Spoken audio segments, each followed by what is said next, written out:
जी नमस्कार। हम जुड़ चुके हैं सुजानगंज के फरीदाबाद ग्राम सभा से, जहां पर पूर्णमासी स्वर्णकार जी के यहाँ बीते 3 दिनों से श्रीमद् भागवत कथा चल रही है और कथा व्यास पूज्य वशिष्ठ जी महाराज हैं। आइए जानना चाहते हैं कथा के बारे में। नमस्कार महाराज जी, आपका हमारे टीवी चैनल पर हार्दिक स्वागत एवं अभिनंदन है। जी धन्यवाद आपका। जी महाराज जी, हम जानना चाहते हैं कि ये कथा कितने दिनों से अभी चल रही है।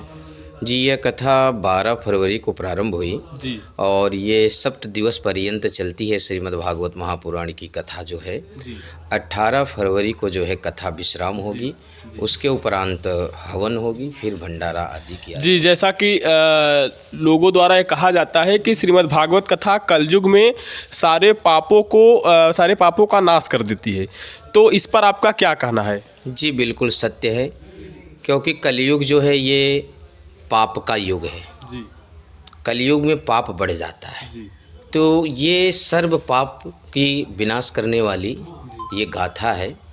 और इसमें देखो सबसे ज़्यादा कलयुग में सबसे ज़्यादा पाप हो रहा है, तो लोग अपनी माता पिता की बात नहीं मान रहे हैं। जी तीर्थ स्थलों पर जाते हैं, जी अकेले जाएंगे, पत्नी को लेके जाएंगे, वृद्ध माता पिता को घर पर छोड़ के रखते हैं। शास्त्रों ने यहाँ तक भी कहा है कि अगर कहीं किसी तीर्थ स्थल पे बेटा या बहू जा रही है, तो उस स्थल पर जो है अगर माता या पिता नहीं गए हैं तो उसे पाप लगता है, नहीं जाना चाहिए। माता पिता को साथ लेकर जाना चाहिए।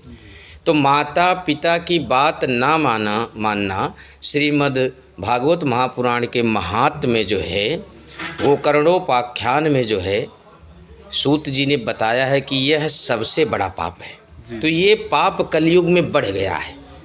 तो इस पाप को जो है केवल श्रीमद् भागवत महापुराण सुनने से ही इस पाप से मुक्ति मिल सकती है। और एक बात है कि देखो ये पाप का युग है। कलयुग का मतलब ही होता है कि कलह उत्पन्न करना।